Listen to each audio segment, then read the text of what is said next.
લોકસભાની ચૂંટણીને લઈને ભારતીય જનતા પાર્ટી એક્શન મોડમાં આવી છે। ત્યારે ગુજરાતની 26 લોકસભાની બેઠકો માટે ભારતીય જનતા પાર્ટી દ્વારા સેન્સ પ્રક્રિયા યોજવામાં આવી છે। આ માટે દરેક બેઠક દીઠ 3 નિરીક્ષકોની નિમણૂક પણ કરવામાં આવી છે। ત્યારે સુરત શહેર ભારતીય જનતા પાર્ટીની કાર્યાલય ખાતે આજે સેન્સ પ્રક્રિયા યોજવામાં આવી છે। પૂર્વ મંત્રી દિલીપ ઠાકોર અને અમદાવાદના પૂર્વ મેયર મીનાક્ષી પટેલ સેન્સ પ્રક્રિયા માટે પહોંચ્યા હતા। તો બીજી તરફ શહેર પૂર્વ ભાજપ પ્રમુખ નીતિન ભજીયાવાલા, સુરતના ઉદ્યોગપતિ અને ભાજપના કાર્યકર્તા ધીરુ ગજેરા અને શહેર ભાજપ મહામંત્રી મુકેશ દલાલે દાવેદારી નોંધાવી હતી।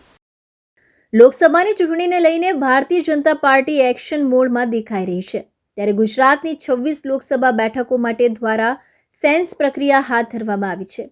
આ સેન્સ પ્રક્રિયા દરમિયાન નિરીક્ષકો લોકસભા બેઠક દીઠ કોર્પોરેટર સંગઠનના મોરચાના પ્રમુખ, મહામંત્રી અને ધારાસભ્યોને સેન્સ પ્રક્રિયા દરમિયાન સાંભળશે અને સેન્સ પ્રક્રિયા પૂર્ણ થયા બાદ નિરીક્ષકો દ્વારા તૈયાર કરવામાં આવેલા યાદી પાર્લામેન્ટરી બોર્ડને મોકલવામાં આવશે। સુરત લોકસભા બેઠક માટે શહેર ભાજપ કાર્યાલય ખાતે સેન્સ પ્રક્રિયા હાથ ધરવામાં આવી છે।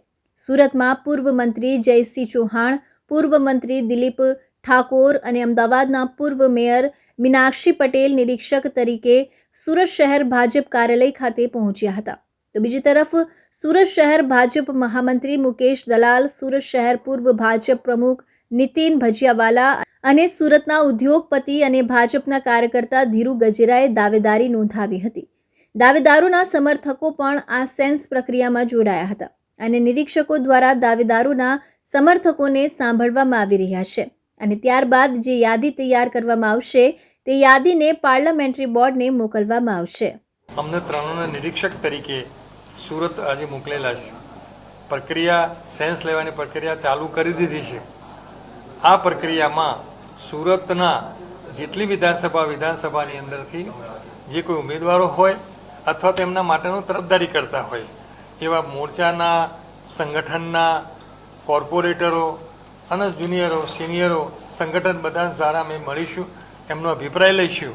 જે કોઈ અભિપ્રાય આવશે એ અમે આવતીકાલે પાર્લામેન્ટરી બોર્ડ જે ગાંધીનગર તરીકે મુકામે મળવાની છે તે અમે આ રજૂઆત ત્યાં કરીશું, એમને આપીશું રિપોર્ટ અમારો અને પછી પાર્ટી જે નક્કી કરે એ કરશે। Arvind Rathod, ABC news Gujarat, Surat.